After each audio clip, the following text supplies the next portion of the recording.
अच्छा जी, तो कैनेडियन खूबसूरती जो है, अभी तक तो आपको मैंने काफ़ी हद तक अमेरिकन खूबसूरती दिखाई थी। अब जो है ये सामने कैनेडियन खूबसूरतियाँ हैं और बादल हैं काफ़ी, अब बारिश रुक के हो रही है, लेकिन मैं तो गाड़ी में इसलिए इतना ज़्यादा बॉदर नहीं कर रही मुझे। और सामने पहाड़ जो हैं वो किस कदर डार्किश कलर के हुए हुए हैं। वैसे तो शाम के 4 बजे हैं और 6 बजे वैसे भी यहाँ पे सनसेट हो जाता है, तो 2 घंटे की रोशनी अभी बाकी है। लेकिन बादलों की वजह से और कुछ जगहों पे बादल इतने नीचे आए हुए हैं, जो कि पाकिस्तान में भी, जो आप नॉर्दर्न पाकिस्तान की तरफ जाएँ तो ये मनाजिर आपको नज़र आते हैं। लेकिन यहाँ पे मनाजिर के साथ ये भी होता है कि बहुत ज़्यादा सफाई सुथराई, अच्छी सड़कें, जो कि पाकिस्तान में सुना जा रहा है कि बनती जा रही हैं, लेकिन फिर भी जो रूल रेगुलेशन है जिनको फॉलो किया जाता है यहाँ पे, शायद मुझे अभी भी, मैं नेगेटिव नहीं बनना चाह रहा पाकिस्तान के लिए, लेकिन ये कि मैं कह रहा हूँ कि यहाँ पे जो है वो आसानियाँ, आपकी कम्यूट की आसानियाँ बहुत ज़्यादा हैं और ठहरने की जगहें भी बड़ी साफ़ सुथरी होती हैं। जैसे कि मैंने आपको देखेंगे आप वीडियोज़ में मेरे, बल्कि जब मैं ये वीडियो अपलोड होगी तो आप ऑलरेडी वो पिछली 2 जगहों के ठहरने की जगहें देख चुके होंगे। जहाँ पे मैं आज जा रहा हूँ तीसरी जगह ठहरने के लिए, वो भी एयरबीएनबी की है। वो मुझे जो पिक्चर्स वगैरह देखी हैं, वो मुझे लग रहा है कि वो शायद अब तक 2 जगह के बाद सबसे बेस्ट पॉसिबल जगह है। ये वहीं जाके पता चलेगा, लेकिन ये कि अभी तक के मैं आपको उसकी भी ज़ाहिर वीडियो बना के आपको दिखाऊँगा। तो आप अगर देखना चाहते हैं कि ये सब क्या चक्करबाजी है अमेरिका की, कनाडा की, तो आप सब्सक्राइब कीजिए, बेल आइकन को दबा दें ताकि जब भी नई वीडियो अपलोड हो तो आपको पता चल जाए।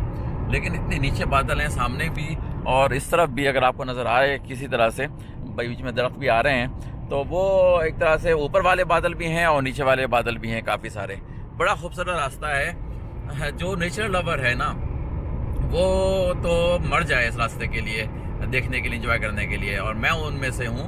तो इसलिए मैं कोई थकन वकन मुझे जो होता है ना कि इतनी लंबा सफ़र कर रहे हो, और अभी ऑलरेडी मैं तकरीबन 1100 मील, किलोमीटर नहीं, 1100 मील का फासला ऑलरेडी तय कर चुका हूँ। तकरीबन मेरे ख्याल में कोई 1800 किलोमीटर का होगा। तो ये ऑलरेडी मैं पिछले जब से निकला हूँ 8 तारीख से, तो ये आज जो है वो 10 है, तो ऑलरेडी इतना मैं फासला ऑलरेडी कवर कर चुका हूँ।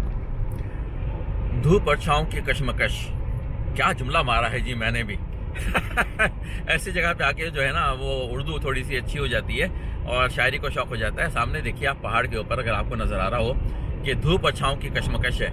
कुछ पहाड़ पे जो है वो धूप निकली हुई है और कुछ पहाड़ जो हैं वो छाँव की, उसमें बादलों के उसमें हैं। ये सामने अगर आपको जो नज़र आ रहा है, ये बादल ही किसी तरह से नीचे आ गए हैं, या मैं ऊंचाई पे आ गया हूँ, ये बादल नीचे आ गए हैं। तो एक तरह से क्या बात है, और कितने खूबसूरत जनाब। आप देखें कि दरख्तों के कलर भी जो है ना वो हुए हुए हैं इस वक्त जनाब, और अभी भी ग्रीनिश भी है और येलोइश भी है, ब्राउनिश भी है।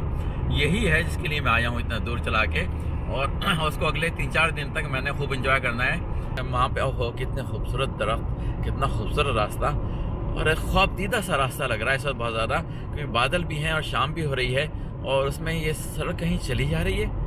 और क्या मैं इसको शायरी करूं या ना करूं, लेकिन जनाब अनयूजुअल, अनबिलीवेबल कहना चाहिए कि खूबसूरती की जो लेवल है वो इस वक्त अनबिलीवेबल हुई हुई है यहाँ पे सारी की सारी। उम्मीद है कि मेरा कैमरा डाई नहीं होगा मेरे ऊपर। सामने लगता है कि जैसे धुएं निकल रहे हैं घरों से, हालांकि सारे बादल नीचे आए हुए हैं वैली के अंदर और सारे कलर चेंज हो रहे हैं। मैं इसी ख्वाहिश में आया था, मेरी ख्वाहिश जो है वो पूरी हो रही है यहाँ पे इस मंजर को देखते हुए। शाम का मंजर है, थोड़ी सी रोशनी कम हो गई है, कैमरा में हाल में उम्मीद है कि सही तरह से कैप्चर कर रहा होगा, लेकिन मेरी नज़रें जो है ना वो वाकई एंजॉय करने में, कोई उसमें इस नज़ारे को मुसलसल एंजॉय कर रहे हैं काफ़ी देर से। बस भाई थोड़ी सी और वीडियो हो जाए।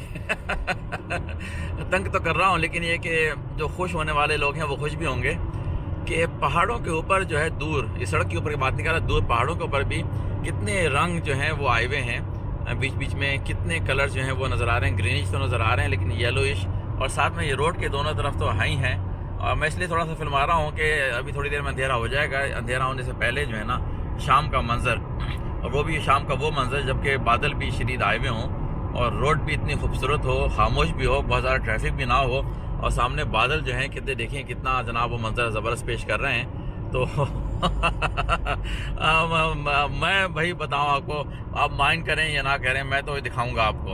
अगर आपको वाकई देखने का शौक़ नहीं है तो बंद कर दीजिए भाई, लेकिन ये कि उम्मीद है कि एक आध लोग निकल ही आएंगे मेरे व्यूअर्स में से जिनको ये ऐसे मनाज़िर जो है वो देखने का शौक़ होगा तो वो शायद इसको सही तरह से इंजॉय कर सकें। और फिर ये कहूँगा कि कैमरा जो है वो जस्टिफाई तो नहीं करता, लेकिन ये कि कम से कम कुछ ना होने से कुछ होना ही बेहतर है। तो वो वाली बात है, कैसे ज़बरदस्त पहाड़ों के ऊपर जो है वो बादल आए हुए हैं। और ये जो है यहाँ पे कहा है उन्होंने कि ज़रा ख्याल रखिए कि स्लिपरी और जगह है, क्योंकि बारिश के बाद स्लोप है, तो थोड़ी सी स्पीड अपनी जो है वो काबू में रखिए। लेकिन जनाब कलर्स जो हैं वो वाकई मैं सोच के आया था कि होगा, क्योंकि जब तक मैं ओरिगन में था मुझे नज़र नहीं आ रहे थे ऐसे कलर्स। तो मैंने कहा भाई ये क्या हो रहा है, लेकिन ये कि अब तो कनाडा के आप, हालांकि एक सिर्फ मुल्क ही दूसरा है, वैसी कोई बात तो नहीं है, लेकिन ये कि मैं थोड़ा डीप आ गया हूँ अब कनाडा में। इस तरह से डीप समझ लें कि मैं फर्दर नॉर्थ की तरफ आ गया हूँ। तो यहाँ पे इस वक्त टेम्परेचर जो है वो 44 डिग्री फ़ारेनहाइट चल रहा है। फ़ारेनहाइट का मतलब ये है कि ये हाल में 6 डिग्री 7 डिग्री सेल्सियस होगा। मेरा अपना ये है कि अगर आप कैलकुलेशन कर लें तो कर लें ज़रा इंटरनेट पे जाके गूगल के ज़रिए, लेकिन मेरा अपना ओपिनियन ये है कि ये होगा। लेकिन मैं गाड़ी के अंदर हूँ और मैंने अपना गाड़ी के अंदर का टेम्परेचर जो है मैंने बताया बाहर का 44 है, तो गाड़ी के अंदर मैंने 65 पे सेट किया हुआ है। तो जैकेट भी पहने भी हूँ, लेकिन 65 का टेम्परेचर मैंने सेट किया हुआ अंदर का। तो मैं तो कंफर्टेबल हूँ, मैं बाहर निकलूँगा तो देखा जाएगा। क्या ज़बरदस्त कलर आ रहे हैं जनाब वो भैया। और लेकिन अभी तो मैं अंदर 2 घंटे की तकरीबन ड्राइव है और मैं उसको एंजॉय कर रहा हूँ। लेकिन ये कि अभी तो मैं अंदर गाड़ी के अंदर हूँ, तो आई एम सेफ़। कोई इमरजेंसी नहीं होती तो गाड़ी से निकलने की ज़रूरत भी नहीं है, यहाँ तक कि मैं अपनी मंजिल पे पहुँच जाऊँ। लेकिन जनाब बस मंज़र ही मंज़र हैं भरपूर, कि हर मोड़ पे मंज़र है। और आप देखें और देखें और देखें वाली बात चल रही है। कैसे ज़बरदस्त कलर जो हैं वो चल रहे हैं यहाँ पे साइड के ऊपर। अगर मैं थोड़ा सा करूँ, ऊपर बादल भी नीचे आए हुए हैं, सामने भी बादल जनाब नीचे आए हुए हैं, आपको नज़र आ रहे होंगे कैमरे में। भैया कर लो मेरी नज़र से इंजॉय, ये मौका खुद मिले ना मिले। किस कदर वैली में नीचे जो है वैली है उसमें कितने बादल आए हुए हैं, और वही बादल कुछ उठ के जो है वो फ्रीवे के ऊपर भी आ गए हैं। तो आपको अगर सामने नज़र आ रहा हो थोड़ी सी धुंध, थोड़ी सी रोशनी, कभी धुंध कभी रोशनी, तो बेसिकली मैं बादलों के बीच में से दोबारा गुजर रहा हूँ। लेकिन काफ़ी वैली जो है वो बादलों से भरी हुई है राइट हैंड के ऊपर। बट अगर टाइम होता तो मैं थोड़ा रुकता, लेकिन मौसम बहुत ठंडा भी है यहाँ पे। तो ये कोई सिटी का नाम है पोर्टिया, यहाँ से मैं गुजर रहा हूँ। लेकिन ये कि जो मैं देख रहा हूँ दोनों तरफ काफ़ी वैली में जो है काफ़ी बादल आए हुए हैं और डीप नीचे तक गए हुए हैं बादल। तो लेकिन इसका मतलब है कि सर्दी भी खूब ही होगी। ये क्या है सामने का मंजर भाई, आपको समझ में आ रहा है कुछ? मेरी तो समझ में नहीं आ रहा था ज़्यादा, कि लगता है कि काफ़ी डार्क कलर के वो माउंटेन हैं, या ये कि आसमान डार्क कलर का है। और आई कैन नॉट डिफ्रेंशिएट कि वहाँ पे हल्के बादल भी हैं। इस वक्त शाम के 5:30 बजे हैं, तो 6 बजे सनसेट होता है। तो सनसेट तो कहीं हो चुका मेरे ख्याल में, हल्की सी रोशनी अभी भी बाकी है जो होती है सनसेट के बाद वाली, या अभी भी लग रहा है कि नहीं सनसेट हुआ नहीं है, अभी बादलों के पीछे छुपा हुआ है। लेकिन सामने मैंने जो नज़र डाली तो मुझे नज़र आया कि काफ़ी कुछ खतरनाक खौफनाक सा मंजर है। बड़ी तेज़ शदीद बारिश शुरू हो गई है, एंड उसके साथ जो है वो हल्की हल्की बर्फ़बारी भी हो रही है। तो it is dangerous right now. और ट्रक बराबर से गुजर गया, उसने तो हंगामा मचा दिया। तो मेरी विंडशील्ड जो है वो काफ़ी ज़्यादा पानी से भर गई थी जब ट्रक गुजरा है सामने से। डार्क हो गया एकदम से, रात का मंजर हो गया है और बहुत तेज़ बारिश हो रही है इस वक्त। तो hopefully is going to settle down. अभी भी तकरीबन 1 घंटे की ड्राइव रह गई है। उम्मीद है कि जब तक मैं वहाँ पहुँचूँगा ये रेन वगैरह का मसला जो है ख़त्म हो जाएगा। All of sudden so gate dark. मैंने आपका पिछली वीडियो में दिखाया था कि सामने काला काला क्या है, तो बेसिकली वो ये तेज़ बारिश थी। और इस तेज़ बारिश के साथ जो है वो, क्योंकि मौसम भी ठंडा है, 32 डिग्री टेम्परेचर है, तो वो फिर जो है वो ऐसी बर्फ़बारी हो रही है जो कि जम के गिर नहीं रही है, राइट अवे पिघल जाती है। तो इस दैट काइंड ऑफ सिचुएशन सारी ही चीज़ें आपको फेस करनी पड़ती हैं भाई। जब ऐसी लंबी ड्राइव करते हैं तो उसमें मौसम जो है वो इवन स्पेशली कनाडा का इस सीज़न में अक्टूबर में यहाँ पे बर्फ़बारी भी हो सकती है, बारिश भी हो सकती है, सब चीज़ हो सकती है। एकदम से काफ़ी डिसेंट बर्फ़बारी हो गई। मैं वीडियो नहीं बना रहा था क्योंकि डेंजरस ड्राइविंग हो गई थी, काफ़ी गाड़ी जो है वो it was little getting unstable. ये सारे आपको जो माउंटेन पे आसपास सारी नज़र आ रही है, ये सारी भी बिल्कुल फ्रेश बर्फ़ गिरी है अभी थोड़ी देर पहले ही। और जो कि मैं बारिश हो रही थी वो बारिश जो है तेज़ी के साथ कन्वर्ट हो गई बर्फ़ में, क्योंकि टेम्परेचर जो है वो 30 मतलब अब जो फ्रीजिंग टेम्परेचर है वो 0 से भी नीचे चला गया है थोड़ा सा। तो ऐसा जो भी बारिश है ज़ाहिर उसको बर्फ़ में ही कन्वर्ट होना है। So I am driving very slowly cautiously, लेकिन ट्रक भी है पीछे तो उससे भी ज़रा बच के रहना है मुझे। तो basically things changes so quickly. वैसे काफ़ी बर्फ़ गिर रही है बाहर और सारी जगह जो है वो सफ़ेद होती जा रही है। मुझे नहीं पता कि क्या सिचुएशन होगी आगे जाके, कितनी ऊंचाई से मैं गुजर रहा हूँ। अब इसके बाद जो है नीचे की तरफ जाऊँगा या और ऊपर जाऊँगा तो जितनी ऊंचाई पे जाती हूँ उतनी बर्फ़ का चक्कर ज़्यादा हो जाता है।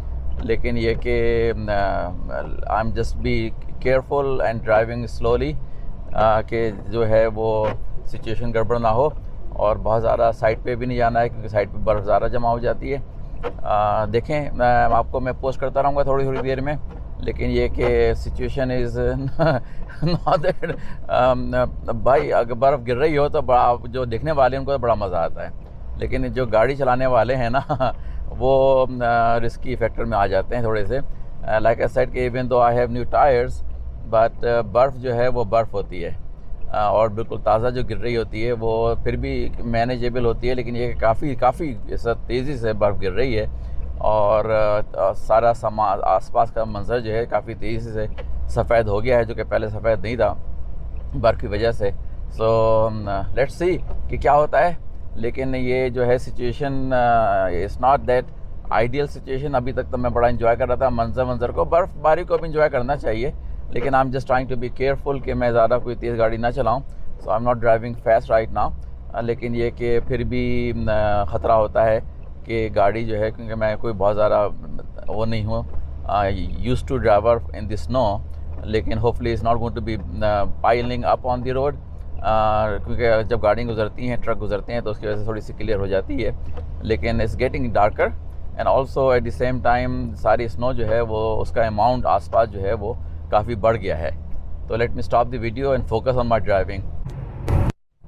तो ये जी इसका नतीजा, जो बर्फ़बारी अब तो रुक गई लेकिन सारी सड़कें और सारे आसपास का मंजर जो है, सारे दरख्त जो हैं वो वाइट हो चुके हैं। आपको नज़र आ रहा होगा इस तरफ भी सारे दरख्त वाइट हो गए और इस तरफ वाले सारे दरख्त भी वाइट हो गए हैं, क्योंकि इस पर स्नो गिरी है भी बिल्कुल फ्रेश और सारे जो माउंटेन की स्लोप्स हैं वो भी सारे वाइट हो गए हैं। तो ये कोई मरी वगैरह तो नहीं है, ये तो रेगुलर जगहें हैं। लेकिन ये कि कनाडा में बर्फ़ काफ़ी गिरती है सर्दी का मौसम के नॉर्थ साइड के ऊपर है सारा का सारा। ये तो वो इलाका है जो कि हैबिटेबल है, जहाँ पे लोग रह सकते हैं। कनाडा का जो मेजॉरिटी का इलाका है वहाँ पे कोई रह भी नहीं सकता, क्योंकि वो ऐसी सख्त मौसम का शिकार रहता है हमेशा। तो वहाँ पे तो आबादी ही नहीं है।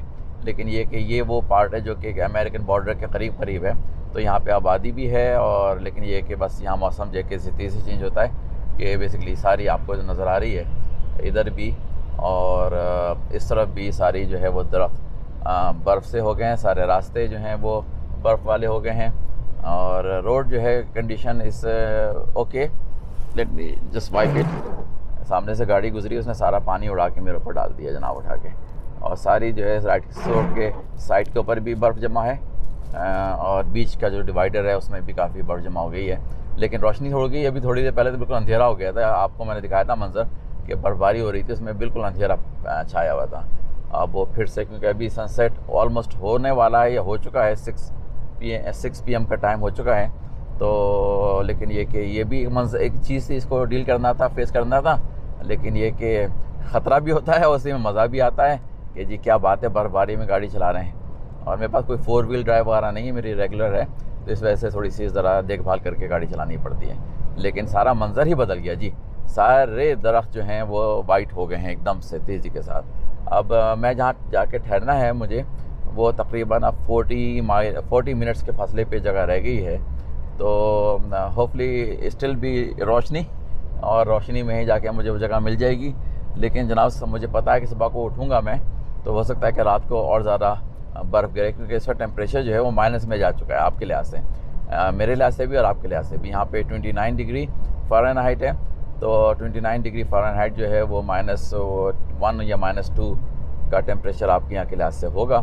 लेकिन ये कि बस यही है, कनाडा अक्टूबर का महीना है, कराची में तो गर्मी चल रही है और यहाँ पे ये हालात हैं। चलें भाई, थोड़ी देर में फिर आपको बताता हूँ क्या हालात होते हैं।